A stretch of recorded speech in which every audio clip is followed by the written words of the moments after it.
Hello, everyone, and Madayaw. Welcome to another video with me, Teacher Maita. Today, we are going to be talking about cultural resources. What are our cultural resources here, especially here in the Philippines? What are cultural resources? These are tangible and intangible remains of the past. It is culture you can see, touch, taste, hear, and or experience. So what are the kinds of cultural resources? There's historical resources, architectural resources, visual art resources, performative arts, literary and oral traditions, culinary, and there are actually so much more. Let's tackle them one by one. Historical, excuse me, historical resources. These are the documented documents, artifacts, archaeological sites, stone inscriptions, paintings, recorded sounds, images, photographs, motion pictures that have cultural and historical meanings to a group of people. Examples, Binondo, Intramuros, Calia Crisologo in Vigan, the Callao Caves, Baguio, Escolta, the Manungol Jar, the Laguna Copper Plate, and our museums. Architectural resources, nationally recognized structures of note. So these have to be recognized. Okay, so who does the recognizing? Two bodies, either heritage, national heritage, or I think UNICEF also has a branch that acknowledges certain areas as a World Heritage Site. So we have the local and we have the one from UNESCO. That's the one, UNESCO World Heritage Sites. So does it have to be a building? No, but it does have to be a structure. That's why it's called architectural structure. You know, kind of like Stonehenge and things like those. But here are some examples. The very, very old churches, especially those Spanish churches, very old mosques, temples, um, towers, buildings of note like Art Deco time or pre-war time. So they have a significance in history. Casa Manila, Ayala Museum. Those are some examples. Visual art resources. What are visual art resources? They are any form of visual arts, 2D or 3D, that encourage analysis, research, and practice.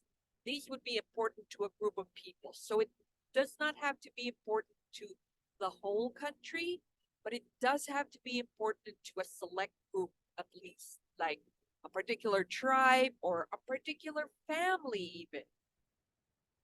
So examples are paintings, pottery, installations, statues, photographs, and more.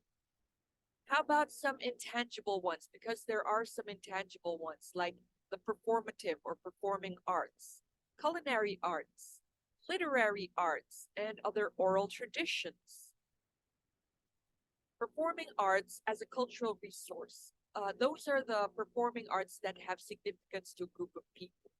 They are deeply rooted to a culture of a particular people or tribe. So examples would be like the dances, what's this, the theater even, theater, dance, music, anything in the performative arts space. Culinary arts. So these culinary arts as cultural resources, the same. So the Philippines have very many surviving dishes that are uniquely ours.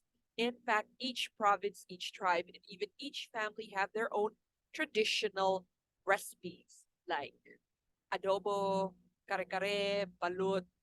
These are just the popular ones. So there are snacks, viands, desserts, and more popular fusion food. So when the traders came to the Philippines, they traded not only goods, but also knowledge. So part of the knowledge they shared were recipes. So we have fruits and veg and the recipes from other countries because normally when they trade recipes, they somehow were able to trade vegetables and fruits, and we kind of propagated it here because no sense doing a recipe here when we don't have ingredients, right? So, example, mm, here, here in the Philippines, we have something called bibingka. It's a snack here. But in India, there is a version there similar, and it's called bingka. So it's just one syllable short. So words, stories, or literary arts as a cultural heritage. These are stories or oral tradition integral to a culture. Okay, so they're integral to cultural history.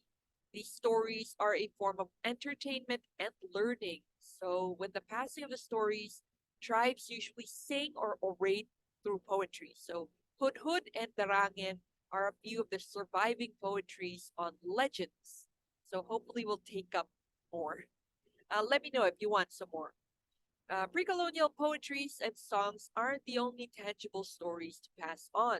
Stories during our history are also considered national treasures, like Dr. Jose Rizal's novels and poetry, and even essays, some of that survive. Everything that's in La Solidaridad, poetry of Mr. Amado V. Hernandez, and more. Other intangible cultural resources. Clothing. So each tribe have their own clothing. These clothing have evolved, of course, depending on the availability of materials and trade. So pre-colonial kingdoms, they have traded heavily with their fellow Asian countries, most especially China. Silk and cotton flooded the country. Our pinya and abaca fabrics were also traded abroad, especially during the galleon trade. When the Spanish arrived, that's when the galleon trade started, they also introduced new kinds of fashion. And because of material availability, they kind of evolved into what we know today. Weaving. Many weaving traditions have been lost over the century, but thankfully we're able to keep some. Weaving of Abra, Ilocos, South Cotabato, and Sultan Kudarat are some of the most popular and still living traditions that we have. Some examples of fabrics are Abel Iloco, Tinalak, and Inabel, and they have been recognized worldwide for their beauty and uniqueness. Tattoos and body art. So many have heard Wang On, the oldest practitioner of the Kalinga tattoo. She has achieved national, even international status, not only for her age, but her technique of Kalinga tattoo. But Kalinga is not the only place where tattoo is practiced. There are other places, such as in Cebu. Pintados were men, usually warriors, who were heavily tattooed. In other tribes of the Philippines, tattoo as an art is used to denote status, warrior, marriages, slavery, and even number of enemies killed. So tattoos are languages on the skin. Think hard. What are other cultural resources that you know? Those are both tangible and intangible. Are there some where you live? What's the significance to the community? So I hope you get to share that with me through the comments. Don't forget to subscribe to my channel. I am growing my channel and I am hoping to get the subscribers that I need and the number of views that I need. Let me know what you need or want to see next. All right, so picture sources, most of them are the ones that I took. See you guys next time.